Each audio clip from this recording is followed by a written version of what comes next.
We recently went down to Aurora, Colorado to take a look at what the migrant gang Tren de Aragua from Venezuela has done in the area. And what we found is that they have, in fact, taken over apartment complexes and unleashed violent crime across the city. The gang swooped in largely through El Paso, Texas, at the southern border, and then made its way to Denver and other sanctuary cities. Denver rolled out the welcome mat for migrants and received the most per capita in the United States. Then they went on to surrounding areas like Aurora, where apartments they found were very dilapidated, and they took advantage of that. In a recent video that went viral, viewers can see armed men trying to make their way into one apartment unit at one of these complexes in Aurora. We visited that apartment and we spoke with Jessica Montenegro, who used to live in that unit.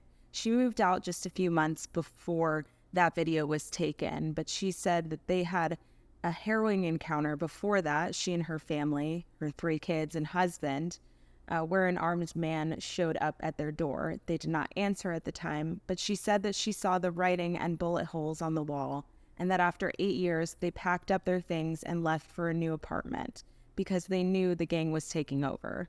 For weeks, officials in Aurora had downplayed what was truly happening in plain sight. The governor of Colorado even told us it was imagination that the gang Tren de Aragua was taking over apartment complexes there. However, after the Post identified one of the gang's leaders in the area, known as Galleta or Cookie in Spanish, and his alleged crimes at these apartment complexes, it then led to the arrest of 10 confirmed Tren de Aragua members in Aurora over recent months. While also in Aurora, we did a ride-along with the Arapahoe County Sheriff's Department. We spoke with Deputy Calderon, who told us about how the area has changed, specifically an apartment complex where they made 4 arrests recently in Denver.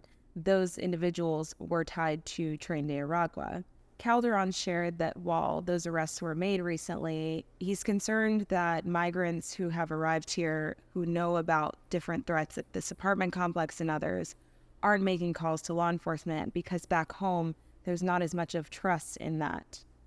The residents around these apartments were very fearful to speak. They were afraid of the gang, which they heard gunshots every night. They heard loud fights happening, loud music, and called the cops over it dozens of times, which they said they were unresponsive to. We also spoke with Douglas County Sheriff Darren Weekly, who has yet to see any Tren de Aragua activity in his county. He said if they come, they're not welcome there and they'll be treated like any other criminal.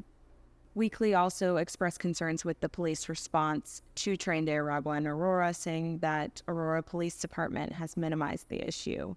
Now, he hopes that the new chief of the department, who was just inducted, will be a much-needed change and will step up to the plate to address this issue.